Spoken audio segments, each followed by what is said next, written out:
conversation about solutions rather than the problem of racism. Abdul-Samad in the house along with Tom Coates. Today live on The View from a View. Let's get it started. Let's get it started in here. Let's get it started. Let's get it started in here. Yeah. Let's get it started in here.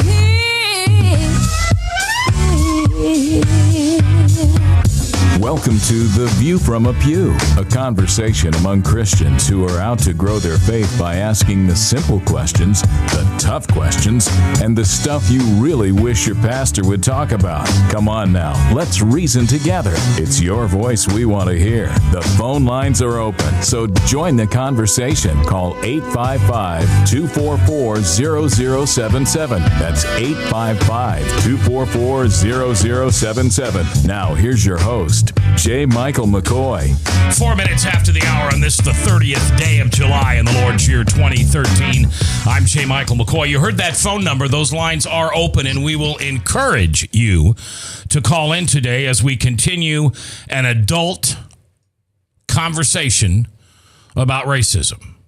And why do I say adult? Well, because we're choosing to not be offended so we can actually talk about some of this stuff. Because it just seems like when, there's tough conversations going back and forth, as soon as somebody is a little bubble off plum, and I'm as guilty as anybody else. As soon as you push a button and I don't have the right answer, well, I have a tendency to try to offend you, so that screams the conversation down another road, and it's not helpful to anybody, and I'm as guilty as anybody. So I've got my friend and colleague and brother in love, Mr. Abdul-Samad here, along with Tom Coates, and we're going to continue this conversation. And today we want to focus, obviously we'll talk about the problems, but we want to continue to focus on the solutions. Is there an America in our future where racism is gone?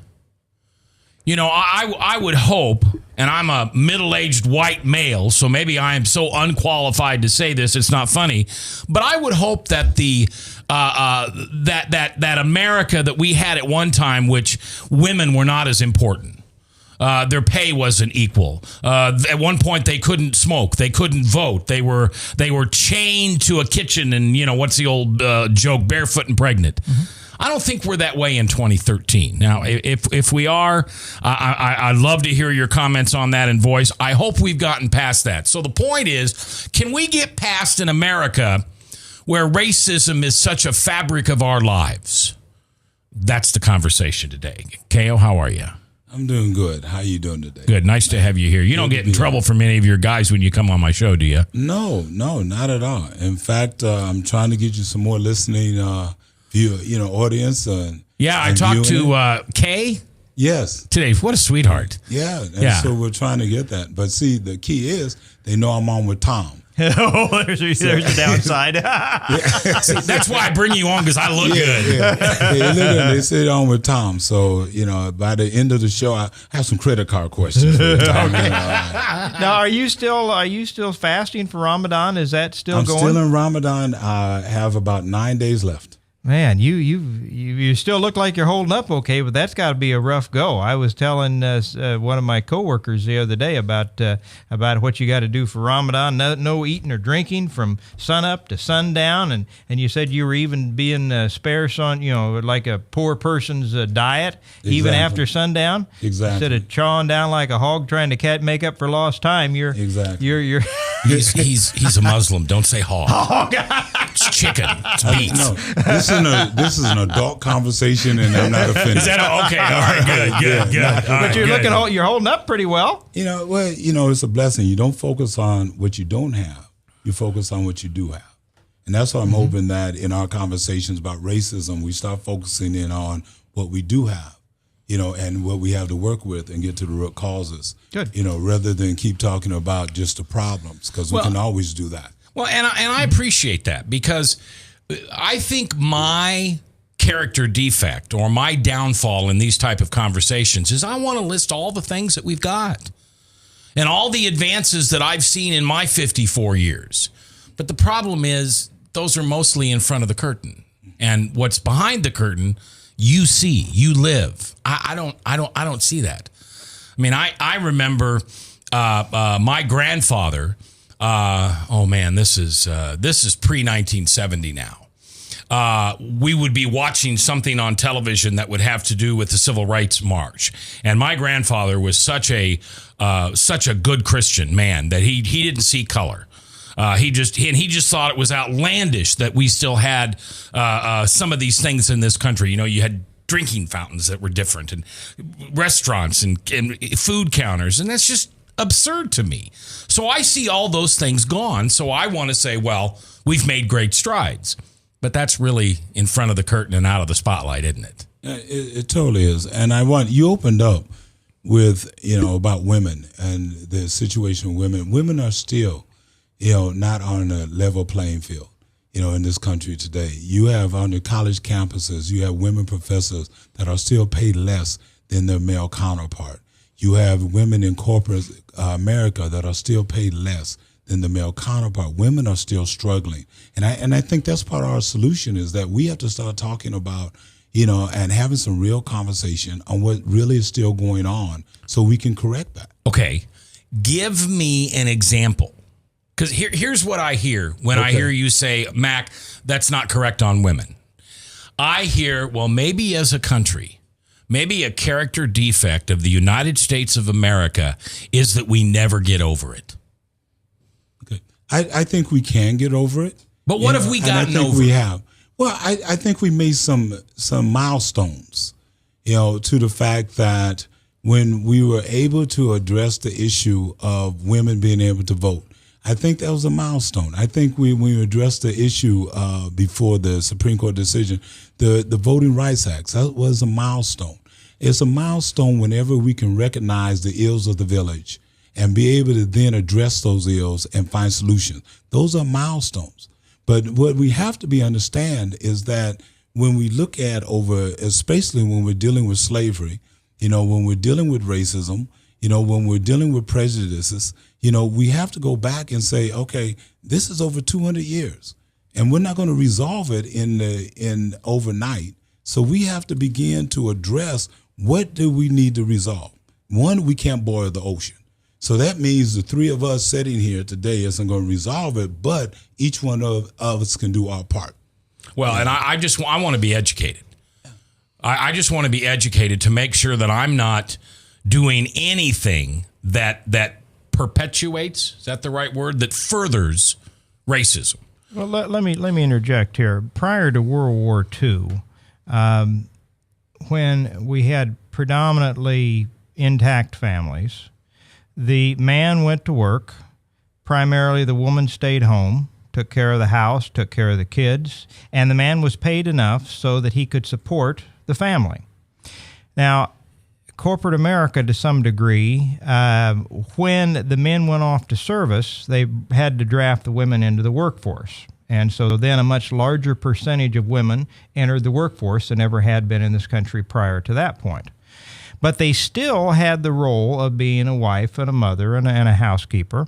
And the absentee rate, for some of the things when the kids got ill, when it was time to have more babies, those kind of things. So it still put the woman at a disadvantage. Now today, if we fast forward to today, and you mentioned the college campuses, Akale, you've got more women going on to college today, first time in our nation's history in recent times. Do we have more women attending college and getting degrees than we have men?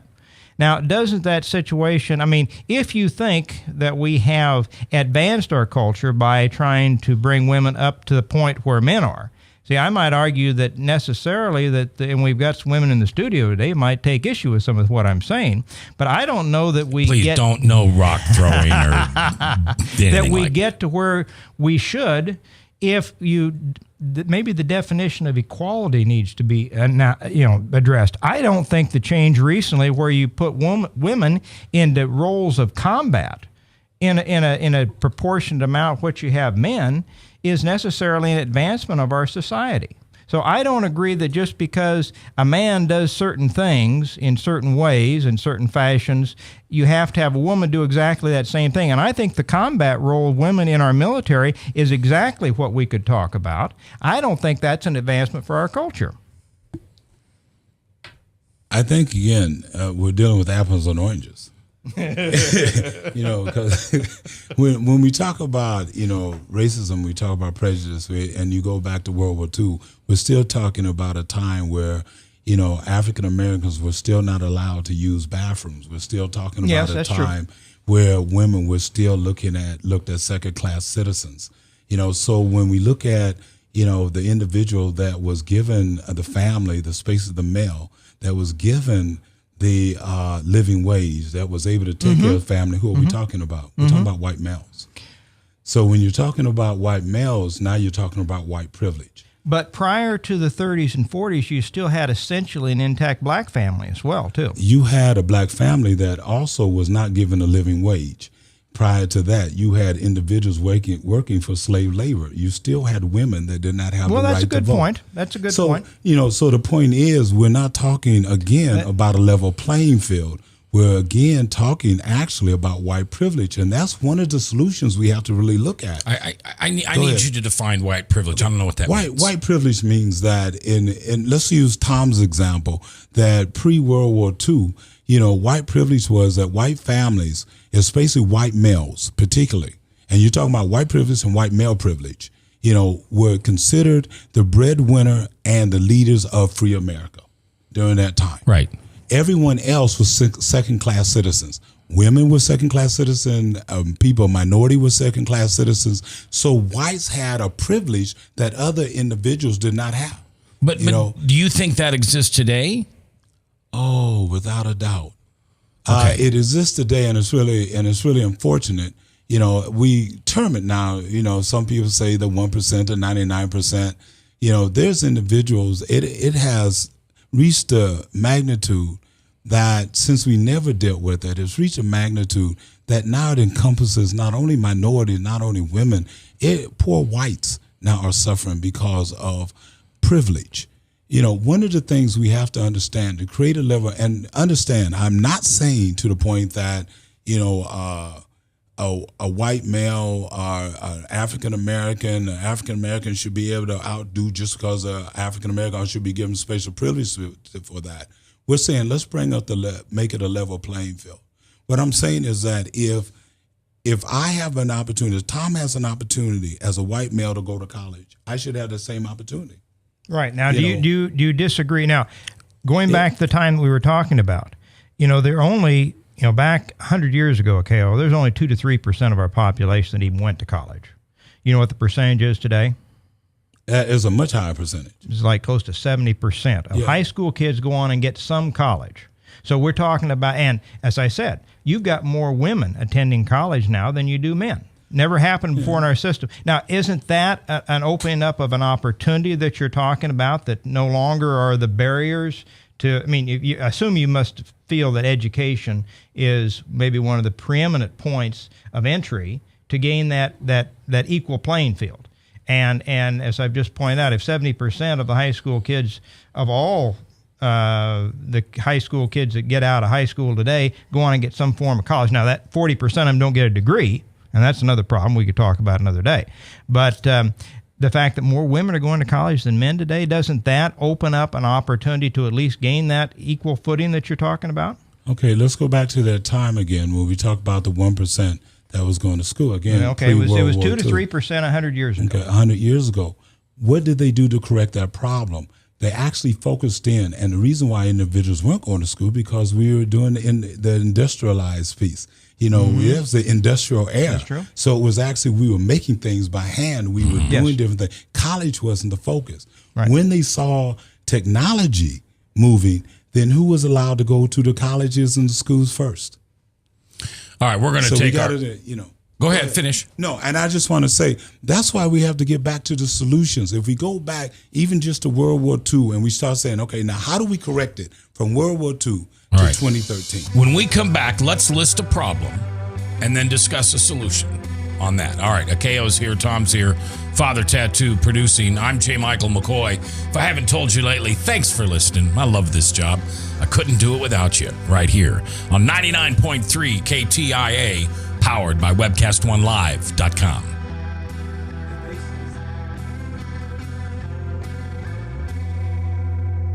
Yes, Yes, now your favorite programs on Webcast One Live can all be watched and listened to on any Android or Apple device. Your phone, tablet, or iPad. Yes, your favorite shows on Webcast One Live are available live or on podcast wherever you go.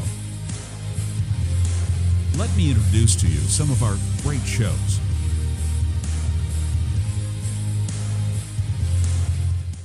Like right now. Name it. Did you feel anything? Yeah. You did? Some pain, no pain at all. I was dealing with some back issues due to the depression that I'm in, and right now they're gone.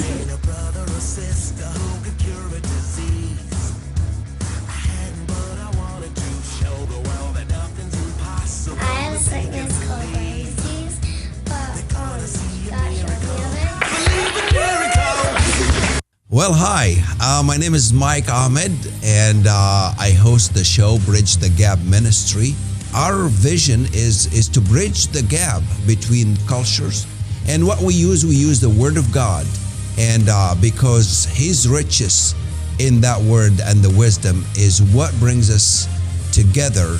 So we learn the Word, we speak the Word, and we practice the Word on this show every Thursday. Don't miss it. I'm looking forward to seeing you. So when you want to watch your favorite Webcast One program, remember, there's an app for that.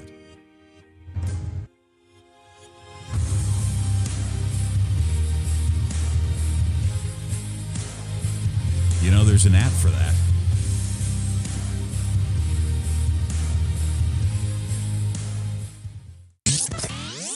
From the RE/MAX Real Estate Concept Studios, this is Webcast One Live.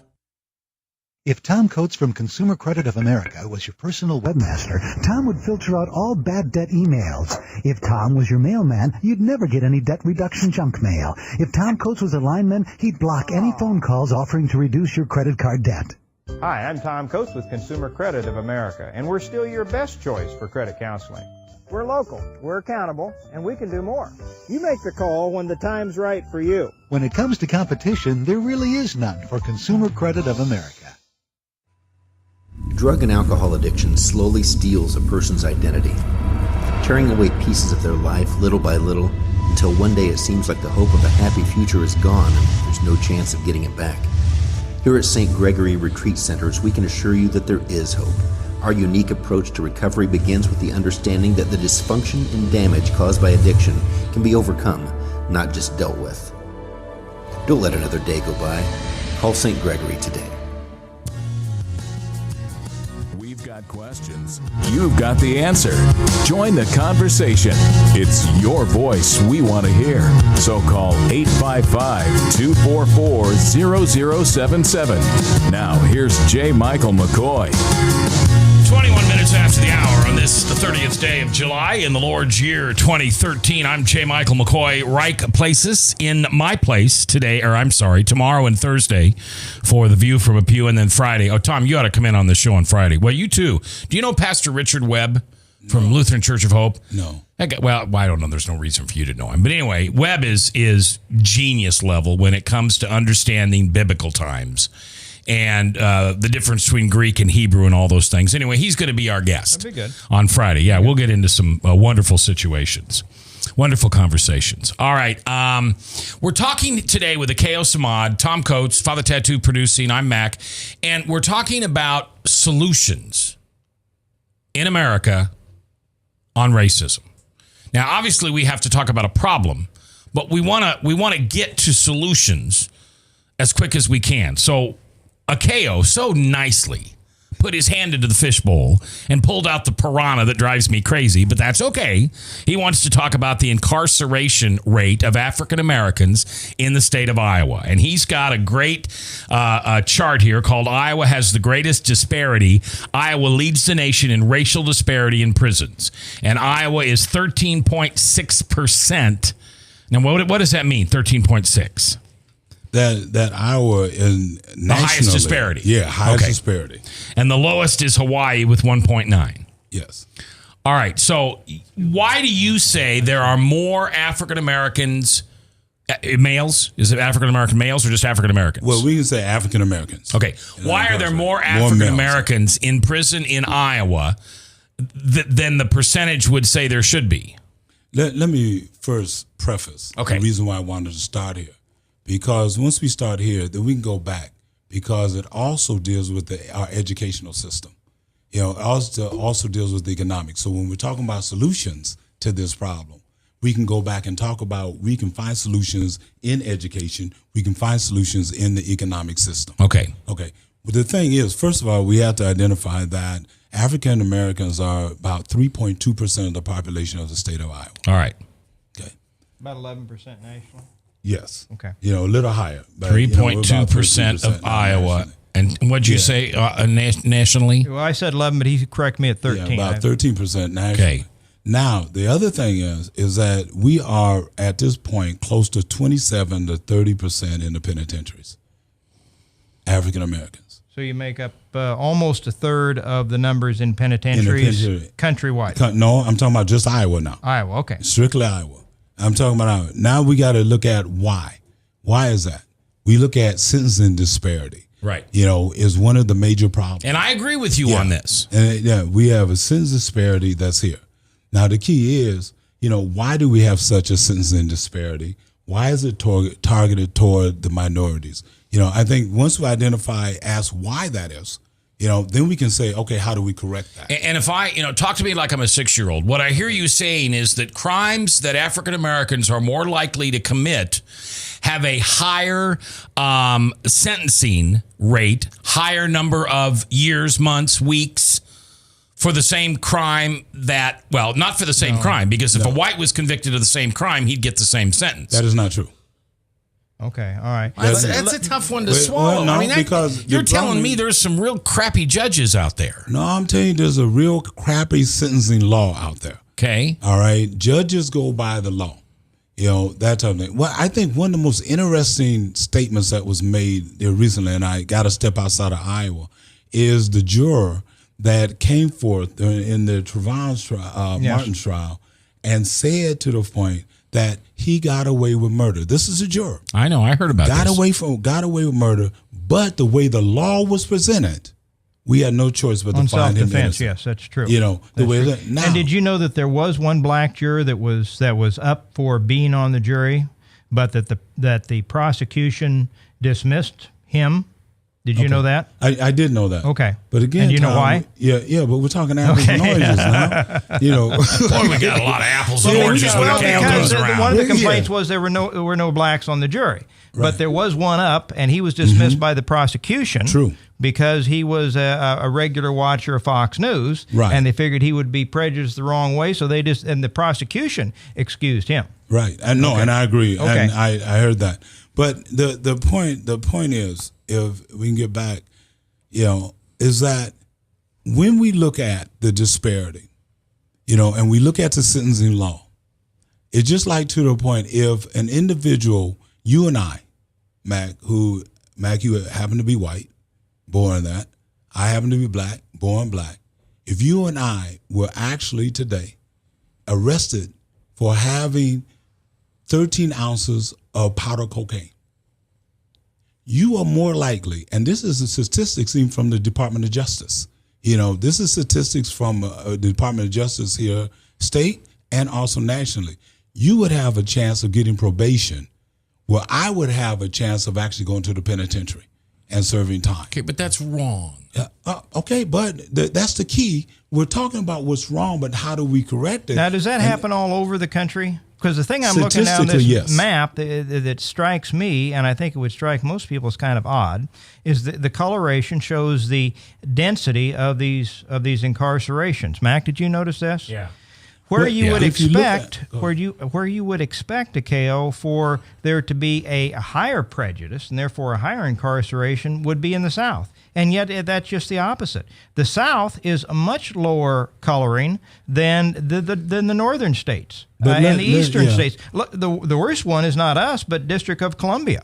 clear out there in the east. And why is that? I don't understand why that map is showing that way. Well, also understand, so we can explain the color of the map. It does show, the color shows a high incarceration rate.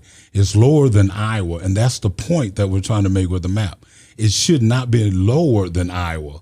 Iowa should be the lowest one. So why is the South, where you would take the people were typically the most prejudiced still, the old backwoods hillbillies, why are they showing a much lower incarceration rate than the Midwest and the East? Okay, first of all, let me clear that you called them hillbillies. Well, I did. I know. Okay. Yeah. Secondly, I want to be clear.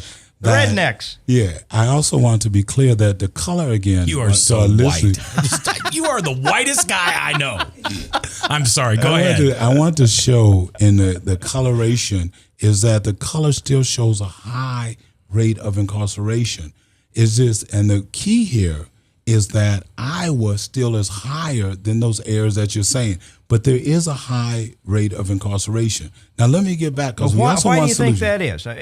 Can you? I'm curious. I'm just wondering why the South would be, from your perspective, so much lower on this map than the Midwestern and the Eastern states. Well, I think anytime you have a higher rate of incarceration of any racial group than in any state, then that's an issue. It's not the issue about how red something is. It's the fact that it's red.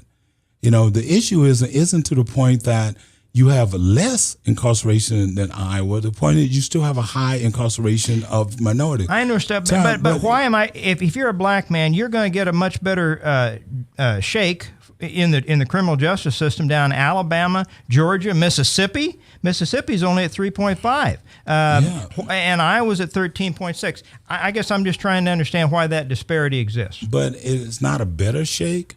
It's just to the point that I still have a higher chance of going to penitentiary in there than I would. And, I can't speak for, the judicial system in Mississippi. Does that make sense to you? It doesn't make sense to me. No, it makes sense to me that when I can travel anywhere in this country and be accused and have a better chance of going to penitentiary than I have with my white counterpart. I understand. Okay. And that's but the solution.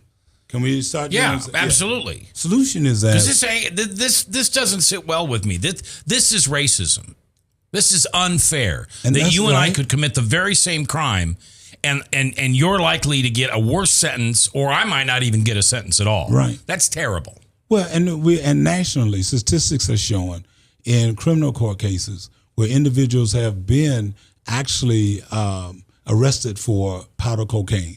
And African Americans, a white individual, and African Americans for crack cocaine, where the individual for crack cocaine, we agree with that, has gotten 3 to 5 times more the time than the individual, even though they may even have 8 to 10 times more, in product than the individuals.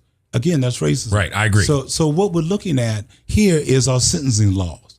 Our sentencing laws in this country need to be reevaluated, looked at on several levels. And unfortunately, one day we'll come back and we'll talk about, child abuse, child molestation, and that type of thing. But right now we're talking about racism. So we have to look at, our sentencing laws. We have to look at our whole judicial system. We have to look at how we are actually, dealing with individual, even with, our arrest procedures. That type of thing. Because in dealing with that, we have to look at how do we train even our police officers, to deal with the stereotype, instead of stereotyping what an individual looks like or what a criminal is supposed to be, the same way television stereotypes, same way media stereotypes. How do we look at that? So we're looking at solutions to do that. I'm not going to blame the judges, Matt. I'm not going to do that. Well, why not? If you've got a judge that's got a track record of being harsher on African Americans than he is on white people, that judge should be fired. Then I blame him, but I'm not going to stereotype our judges. You do have judges that are bad judges, just as we have bad radio hosts. You just happen to be one of the good ones. Where? But Thank you. We have that. All I'm saying, Mac, is that we have to start, if we give a judge the proper sentencing, we change the law. then we can then start identifying the judges that have those races that are racist, who are prejudiced, against women, against other minorities. We can identify that. Right now, it's not clear cut. But you're a lawmaker.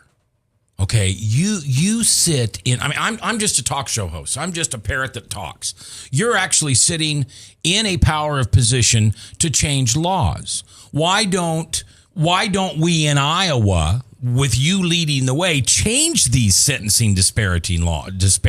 You know what I mean? Disparity laws. And we are working on that. Good. We are working on that. But the other thing is that, again, we have to work on a paradigm shift. In our society and especially in Iowa, one of the things that, unfortunately, is that individuals are afraid of is that as we change the sentencing laws, that their constituents would think that they're being soft on crime. Because we have to frame it that we're not being soft on crime. We as a lawmaker, I believe that if an individual commits a crime, they need to be punished. There's consequences behind that. It has to be fair, but they have to do that. But as I sit on the Public Safety Committee at the State House, one of the things that you always hear, let's not be soft on crime, but it's not dealing with the disparity. One of the laws that we just passed, the governor, go ahead, do you want to take a break? No, go ahead. You've got about 30 seconds. Okay, let's take a break. Okay. I can't do anything. Okay, all right. Abdul-Samad in the house. Tom Coates, Father Tattoo is producing. I'm J. Michael McCoy. When we come back, let's talk about this profiling. And you're probably, I'm not going to be your favorite guy in the room because I think profiling, and I don't like that term because one side has turned that into a negative word. But there was a time when profiling was one of the key elements of criminal investigations. So we'll talk about that when we come back. 25 before the top, Salem Network News at the top. And you being with us today is the most important person in the room. Thanks for listening to 99.3 KTIA, powered by WebcastOneLive.com. Where's Frank? From the RE/MAX Real Estate Concept Studios, this is Webcast One Live.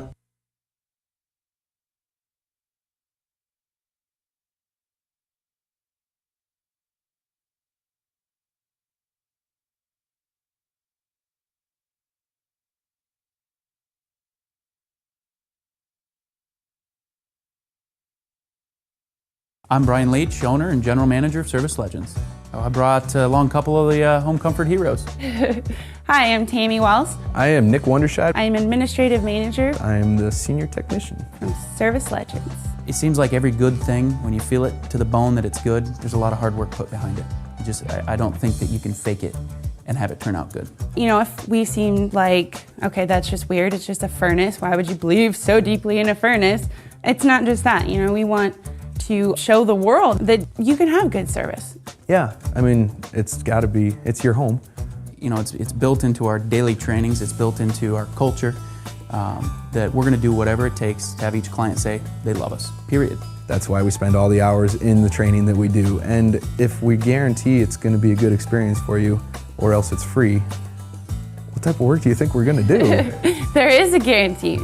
Temperature selection guarantee, fixed right or it's free guarantee, comfort guarantee, best value guarantee. All of these guarantees hold us accountable to ensuring that we exceed your expectations. And if for whatever reason we'd fail and we can't make it right, we guarantee all of those guarantees with a 100% money back guarantee. If you don't think that your technician can fix it right, are you going to say that to a client? No. You don't have to worry about having a technician come to your house. We drug test, background check all of our team members. We put safe people in your home. Each and every one of our service techs, 400 hours a year in training. You tell it the minute they walk in the door. They know what they're doing, they've done their homework, and they actually truly care about what you want. Because at the end of the day, you're the person that makes sure I have a job. They're going to be listening. They're going to want to know what your challenges are. Then they're going to come and give you options, and you get to choose. If I'm there to help and I make it easy and painless, I did my job right that day. Well, when it comes to your comfort, safety, and your family, you don't necessarily go buy the most expensive, but you get the most bang for your buck. Oh, it's worth it, because there's a lot of people that will find a way to get it to work right now and then leave and then come back, charge you again, and the cycle just repeats itself. So when I'm out there looking at the furnace, I want to find why it failed today. How can we change the part today with something that you're not going to have to worry about? Is it worth changing the part today? I mean, you can put a lot of money into a furnace. I can fix parts all day. There's good job security in that for me, but is it the right thing for you? I get a lot of the phone calls of after the technicians are there. They're just in awe. They're like, wow, you guys are great. I mean, I don't even know what to say. You guys are great. Everything you did was perfect. It was great. Keep going though. I like this. Just give us a try. I'm going to take all the risk. I've got the time to make this right. I've got the support to make it right. Just check us out. And if you don't see the value in what we do, I mean, fixed right or it's free or 100% money back. Lines are open. So call 855-244-0077. Now, here's J. Michael McCoy. 22 before the top, Salem Radio Network News, and then Pastor Michael Mudloff with True Blue today from Westkirk Presbyterian Church in Urbandale, Iowa. I'm J. Michael McCoy. We continue the conversation today on racism in America, looking for solutions. And I hope we're all listening, because it's going to take all of us to turn you don't turn a U-turn with a Queen Mary. You don't do that. It takes a long time. You'll say the same thing I've said. We've come a long way, but we haven't come far enough. Coming some of the way isn't enough. Coming all of the way is our goal. Abdul-Samad in the house, along with Tom Coates, produced by Father Tattoo. You've got a comment you want to make first, and then I want to get into profiling. Okay. Akeo, I was listening to a fella last night on the news, black gentleman, and he was saying that as much discussion as we've had, and you were here before, we spent most of our time talking about the Trayvon Martin and the George Zimmerman case. He said there are Trayvon Martins all over this country that are killed, 50 a week, that we don't hear anything about. He said that the crime rates, in fact, oftentimes for the young men, the gangs seem to be the issue. One of the things he was saying was Hispanics are 19 times more likely than whites to become members of youth gangs, and the blacks are 15 times more likely, Asians 9 times more likely. And then he went on to talk, and we looked at the illegitimacy rates. He said in this country, whites have a 28.6% birth out of wedlock, Hispanics at 52.5%, and the blacks at 72.3%. Now, from a very fundamental standpoint, we started off this show saying we were going to talk about solutions. It would appear to me that, and we talked off the air just a little bit about boundaries and some of the situations that in some parts of the country are more pronounced. When you have 72.3% of let's focus in, because we're talking about crime, on the black men, are born outside the boundaries of an intact family, that sets up, so then they're looking for a family relationship in their gangs. And that sets up some of the drugs and some of the crime that we're talking about. And that would lead me to ask the question, how can that situation change? How can you put them back into an intact situation where they can discover and learn those boundaries and disciplines at a young age that they're not getting now, and they're finding it out on the streets, and they're finding it in the annals of crime-filled gangs and things like that? Isn't that maybe one of the core issues here that I just talked about? Isn't that where we ought to start looking for some solutions, rather than the nanny government coming in and trying to create some kind of a false hope that a new government program is going to solve the fundamentals of this issue? That is an issue, without a doubt. Without a doubt. But we got to go back again to why is it an issue? When you look at even the state of Iowa, our unemployment rate is I think 5-point-something%. Yeah. 6%. That's the unemployment rate. For African Americans, it's in the double digits. When you look at the disparity when it comes to education, and graduation, you look at the graduation rate, and it's in this pamphlet here that I brought you. You will see that whites are graduating, and not as high as they used to, but they're still graduating at a much higher rate than you have African Americans. Mm-hmm. When you look at the disparity across, especially, and not only education and economics, but when you look at even family, you're looking at a high disparity. So the key is to deal with the issue of disparity to be able to create a level playing field. Well, but do you lower the number of whites who graduate so it doesn't look so bad with the number of blacks, or do you get the number of blacks who graduate up? You create a level playing field. You don't make it hard. For example, and this is one of the best examples, and I use this all the time. If I go to, and I don't want to name the schools, but if I go to a certain elementary schools south of Grant, and I look at their curriculum and what's being put into those schools, and I look at the children in the elementary schools, south of Grant, learning a second language, in the elementary, and then I come, north of Grant, and I look at elementary schools. You don't have the same resources. You don't have the second language in the schools. The question is, are we preparing the students equally? And if we're not preparing the students equally, then we can't look for an equal solution.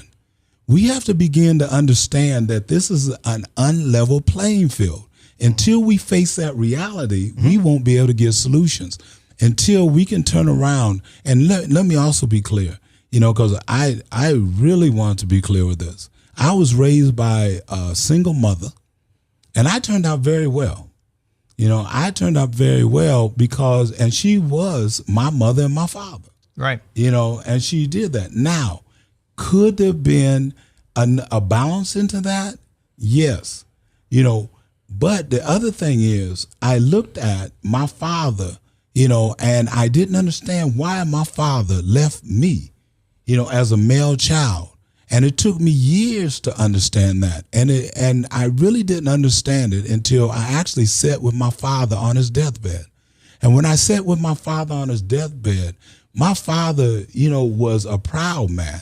And like he said, I wanted to work, I wanted to do it, but it was hard for me to find a job, to even support my family, and that's hard sometimes when you're looking at that. Now, there was some other dynamics there that, of course, that, I looked at him, half crazy, but still, it was still to the point that that's a real issue, in the home. And let me say it another way. This summer, the last 3 summers, we talked about getting youth jobs. Mm-hmm. We said we got to get these youth jobs to help curb the violence and do that type of thing. And we got to get youth educated. Right. What we're not saying is that, what do you do if you get a youth or summer job, but mom or dad, whoever's raising the caregiver in the family, can't get a job? Who's the breadwinner in the home then? What are we setting up for that child to do if we can't get a job for mom and dad? Education. If mom and dad just did what they could do just to get through school, because they weren't given that. Toussaint is running for the school board, and that's not just plugging him. Yeah, no, that's all right. He said something that was really profound. He said, when I graduated from high school, I had a 1.4 grade point average, GPA. Wow. A 1.4. And people was clapping. He said, that's not nothing to clap about. How could I have graduated? How could he even graduate with a 1.4? Yeah. Because individuals were passed on. Social promotion. Passing. Social promotion. So when you have social passing with a certain ethnic group, especially with African Americans, how do you prepare them for the job market? How do you prepare them to be fathers? How do you prepare them? That is not. So he's got a degree, may look like your degree, but is not worth as much because there's not as much knowledge and wisdom behind that piece of paper. And I absolutely agree. The chance, though, that if you've looked at the percentages and you've studied this a lot more than I have, okay, and I appreciate that, and I want to learn like Mac does here too. But the percentages that I've seen show that if you take that child, because the teachers have told me this, if that child is coming out of a home that only has one parent, has all sorts of problems, poverty, drugs, all the things that we're talking about, the gang activity, they are going to be much more difficult to get a decent grade and to learn anything in school and to get out with a diploma that's going to mean anything. Now, I know we've got to cut now for a break, but I think that's versus the intact family that where they don't have some of those outside pressures on them. All right, let's talk about that when we come back. We're up against a hard break. It's 3:47 in the afternoon on 99.3 KTIA. We will continue this conversation. Abdul-Samad in the house along with Tom Coates, and we have Father Tattoo producing. I'm J. Michael McCoy, and if I haven't told you lately, thanks for watching and listening. I love this job. Couldn't do it without you. Right here on The Truth, 99.3 KTIA, Iowa, powered by WebcastOneLive.com. Yes, now your favorite programs on Webcast One Live can all be watched and listened to on any Android or Apple device. Your phone, tablet, or iPad. Yes, your favorite shows on Webcast One Live are available live or on podcast wherever you go. Let me introduce to you some of our great shows.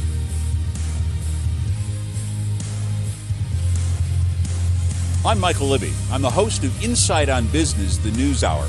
We're seen live at 8:45 each Monday morning at Webcast One Live or whenever you want on my blog or on the internet. So what qualifies me to talk about advertising, marketing, and consumer trends? Well, it's my business. Insight Advertising, Marketing, and Communications has helped dozens of companies, small, medium, and large, learn how to use advertising correctly. And we pass that information on to you each and every week. Hi, I'm Doc. You listen to me every Tuesday from 6 to 7 p.m. on Doc and Lefty radio podcast program, where we discuss all the relevant topics of the day, including state, local, and national politics.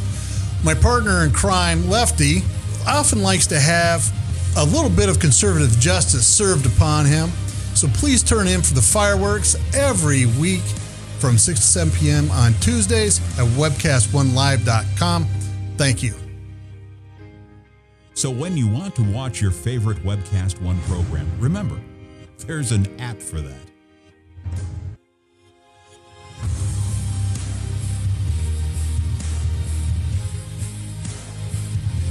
You know, there's an app for that.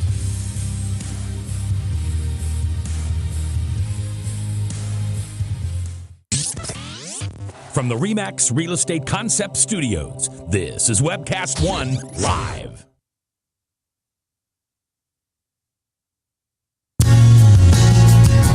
We've got questions. You've got the answer. Join the conversation. It's your voice we want to hear. So call 855-244-0077. Now, here's J. Michael McCoy.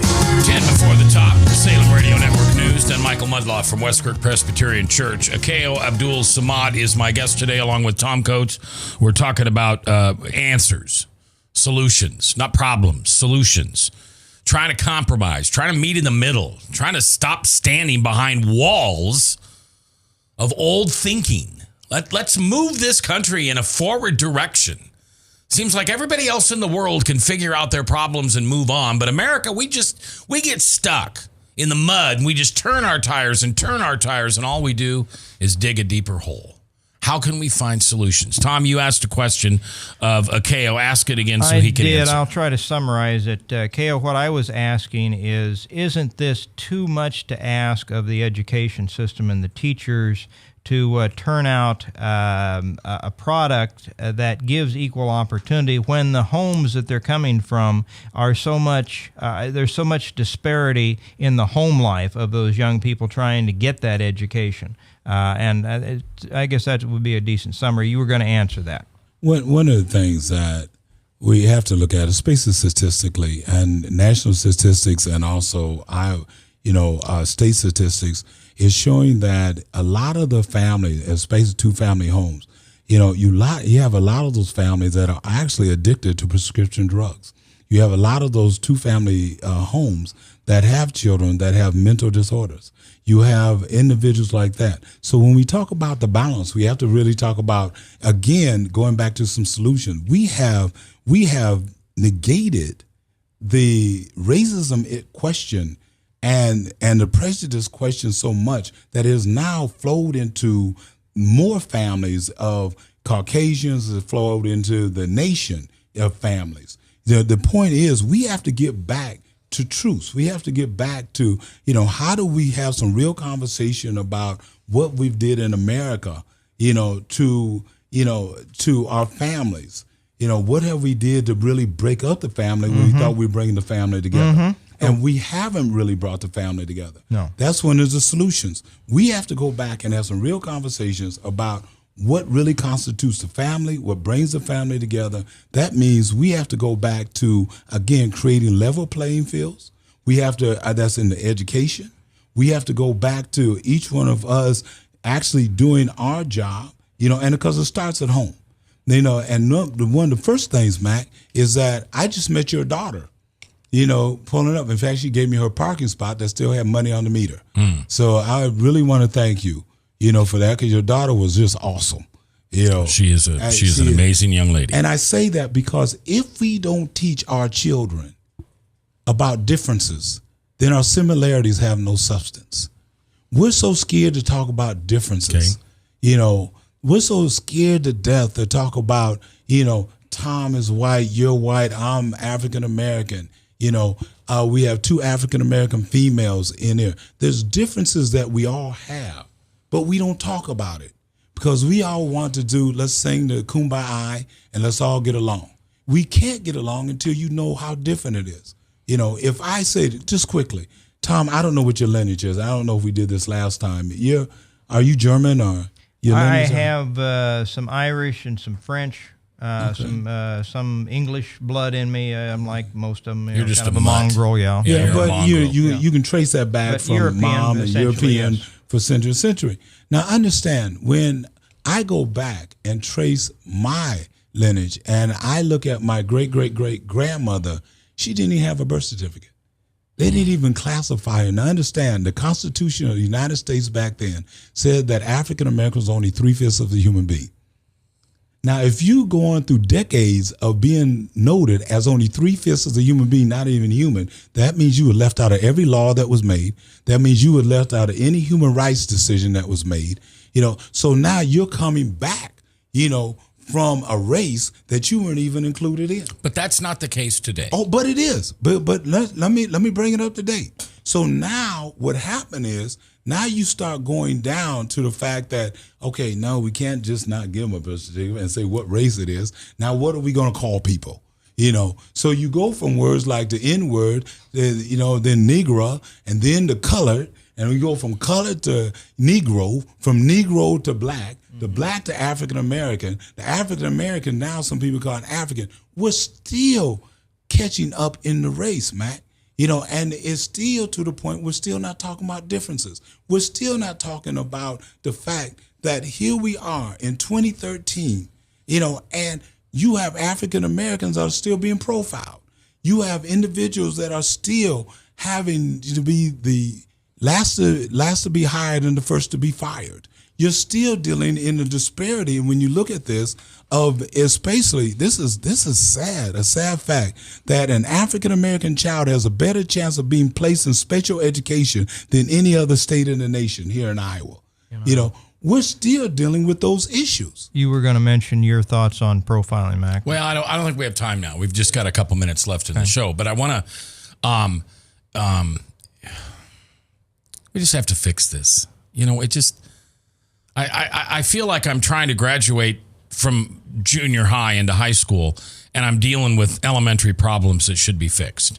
And it frustrates me that the school board and the legislature, if we have sentencing disparity in the state of Iowa, that ought to be fixed right now. Totally that ought agree. To be number one problem within our judicial system. Totally agree. Yeah. One of the other solutions, seriously, just think, if when your child went to school, that when they went to history class, they actually had a history book that covered history. And that instead of going and having a history book that is actually, where African American, where women, where Chinese and others aren't even in the book, that you have to have an elective course to to learn about African American history. Should not African American history integrated within the rest of it? You're saying integrated with history. Now that's where we have to start. If we're teaching our children from day one is separated, how do you then teach them we should all be together when they start reaching middle school, high school, and college? Because they're learning from the very beginning and separate. You didn't learn African American history growing up. No. You know, you didn't learn African American history growing up. No. Well, I didn't either. George Washington Carver, I think, was one of the few that I studied when I was in school. There's a whole lot more. You know? and so we got to understand, where do you start? First, we have to teach our children that history is history instead of, again, we come back to white privilege. Whose history are we learning? We're learning his story. You know, we're not learning history. We're learning a story of how white males developed the United States of America, came here, you know, and I mean, you didn't see a whole lot of us on the Mayflower. We didn't make the Mayflower. You know, Passage wasn't there. Okay, we move on. 2 weeks from today, we'll have this conversation again. We'll continue to focus on our differences that are positives. We'll continue to focus on solutions. And if you've got something you want to add, email me, Facebook me, get a hold of me. I'm going to read this, Mac. What? I'm going to read it. Okay, you read it. And until next time, when we get together, do me a favor. Pray for America. Pray that God comes into the middle of this, Allah comes into the middle of this and makes sense of it all, because it's unfair that we treat people less than they're supposed to be in their Creator's eyes. We'll see you Friday.